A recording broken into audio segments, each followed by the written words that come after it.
Gostaria de dar as boas-vindas a todos no ambiente virtual, iniciando o nosso trabalho, elevando o pensamento ao alto,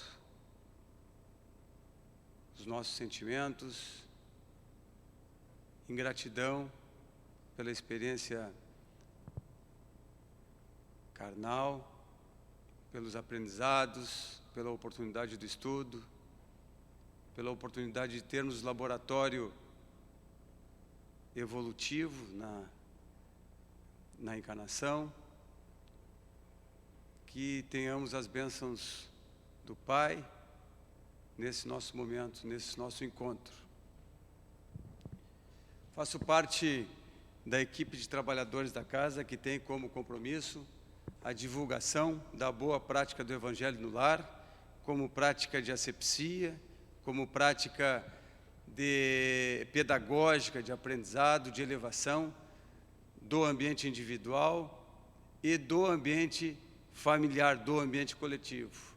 A prática do Evangelho no lar é uma experiência que nos foi trazida como ensinamento pelo próprio Jesus, na casa de Pedro, em que ele, reunindo os seus companheiros de jornada, naquele momento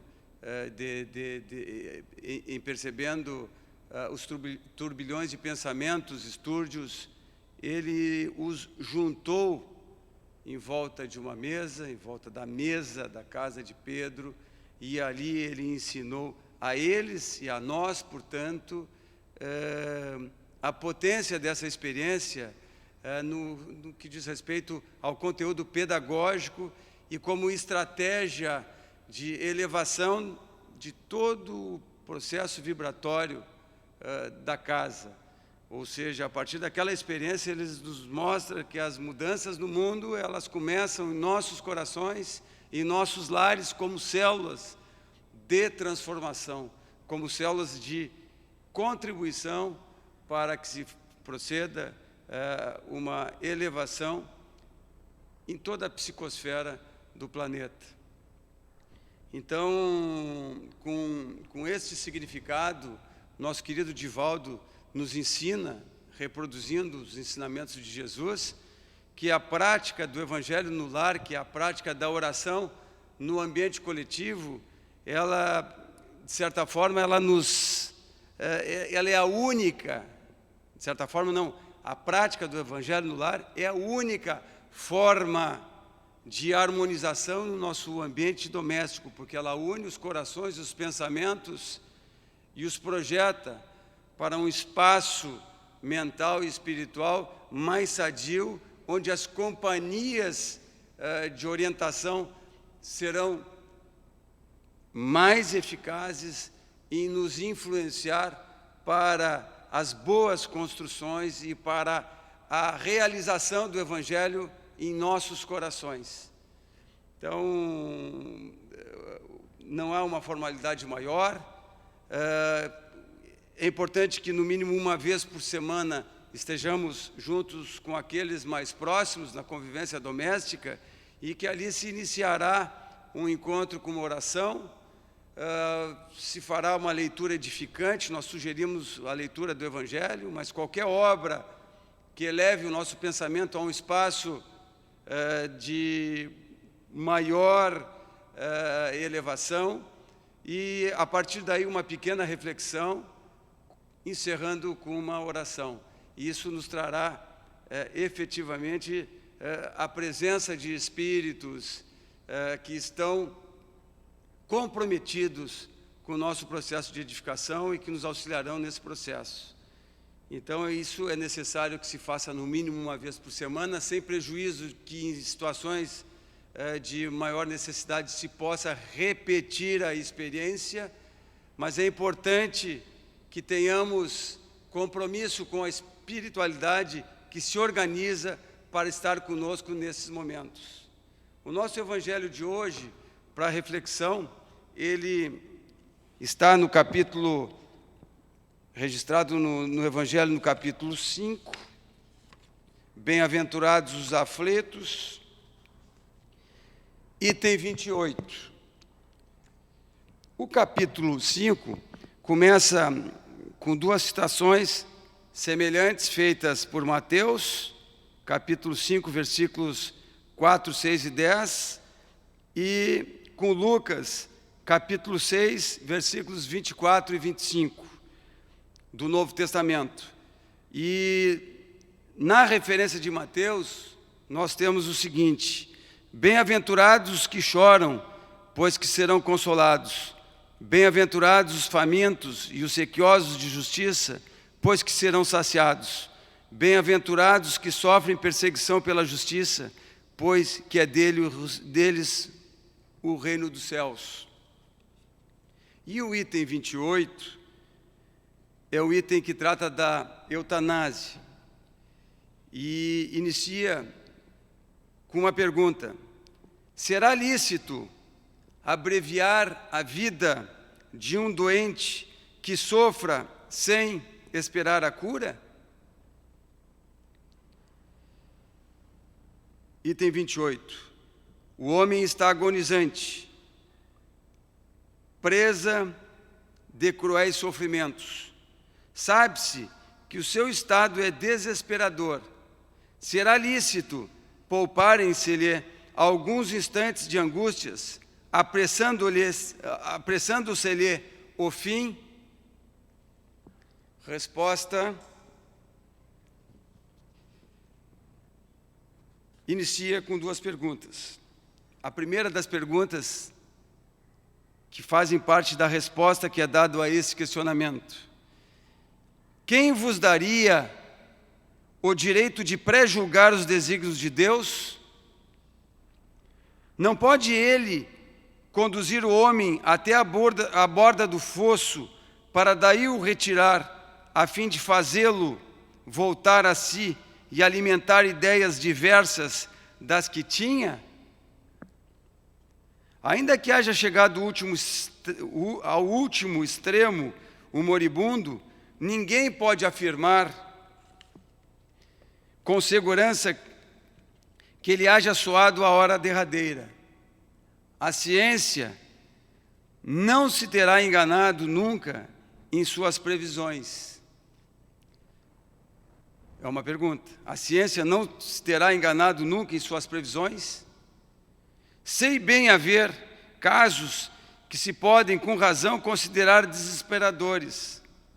Mas se não há nenhuma esperança fundada de um regresso definitivo à vida e à saúde, existe a possibilidade, atestada por inúmeros exemplos, de que o doente, no momento mesmo de exalar o último suspiro, reanimar-se e recobrar por alguns instantes as faculdades.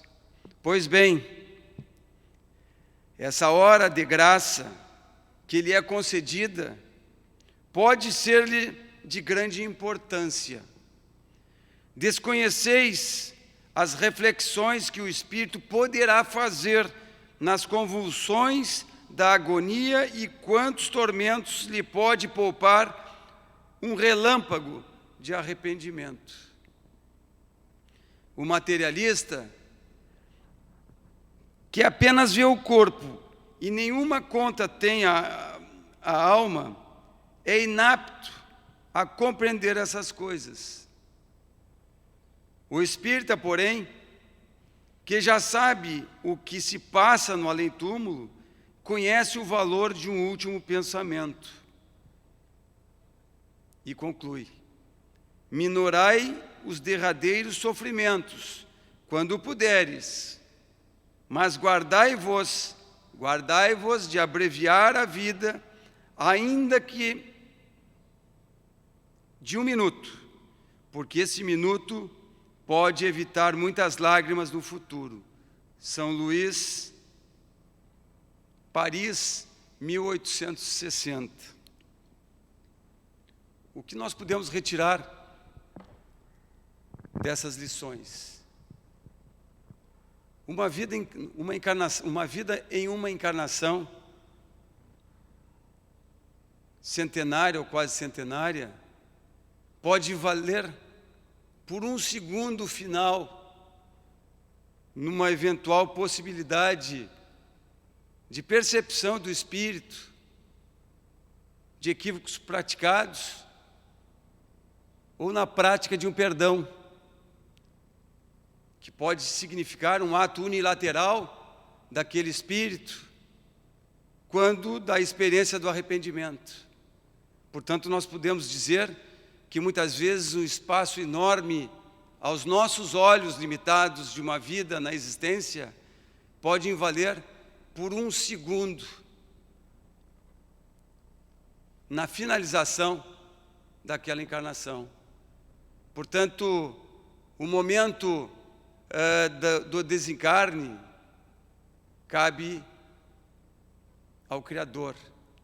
A nós cabe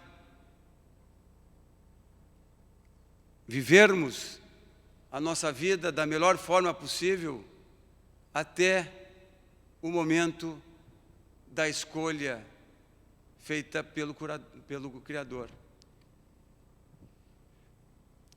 Com essas reflexões, nós encaminhamos a conclusão de nosso encontro, elevando o nosso pensamento a Jesus, a nossa querida Mãe Santíssima, Maria de Nazaré, ao nosso patrono, Bezerra de Menezes, e a todos os que o acompanham no trabalho de inspiração de nossa casa, e que possamos, no nosso dia a dia, nas nossas reflexões, introjetar em nossos corações, em nossos pensamentos, todos os ensinamentos que Jesus nos traz, que estão registrados no Evangelho, que é a Boa Nova, que possamos registrar o Evangelho como fundamento de nossos pensamentos e nossos sentimentos, e que para com o Evangelho possamos positivamente influenciar os meios em que convivemos, de maneira a construir amorosamente Jesus em nossas vidas, que possamos dar efetividade ao conhecimento de que Jesus é o nosso mestre e guia,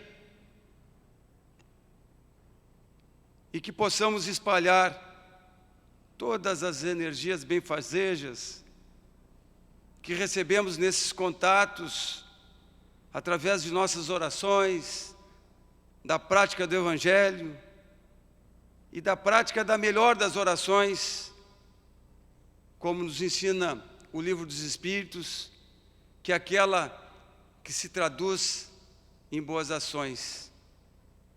Que possamos ser mensageiros do Evangelho no nosso dia a dia. Que Deus nos abençoe. Que assim seja.